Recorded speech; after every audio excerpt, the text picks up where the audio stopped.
UP-based sugar companies and the diversified JP Group may remain on top traders list as exit polls to point to Samajwadi Party returning to power in Uttar Pradesh. Conducted in 7 phases, elections to 403-member Legislative Assembly of Uttar Pradesh due to a close on Saturday. Supriya Shrinath with all the details.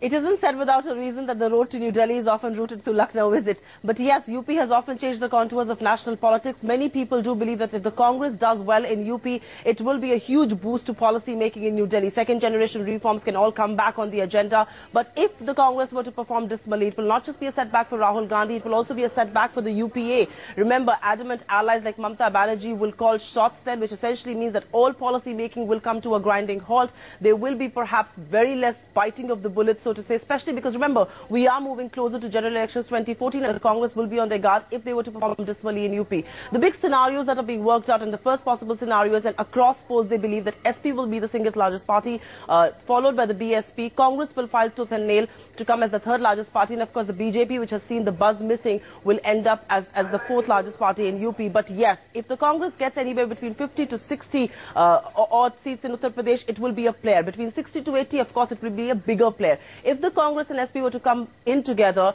and form a government in UP, it will have obviously very advantageous ramifications in the centre. It will mean more stability to the UPA. It will mean that UPA can take care of its numbers with 22 MPs, that Samajwadi Party gets on board here in the centre, which means that second generation reforms like an FDI and retail, like a diesel deregulation, will perhaps all come back on radar. So yes, those are the possible scenarios being worked out. But the biggest scenario could also be a hung assembly, and that will lead to a lot of chaos. That is something that global investors, India Inc., market participants are all not going to be happy with. This essentially means there will be a hung assembly 6 months to a year down the line. There may be general elections once again in Uttar Pradesh. But yes, that's the verdict, which will be very, very closely watched on the 6th of March. And I can tell you with some amount of certainty here, it's not just policy makers or politicians who are watching out for that. India Inc. is clearly glued into this because fortunes of businesses at this stage seem to be linked to what will happen in Uttar Pradesh.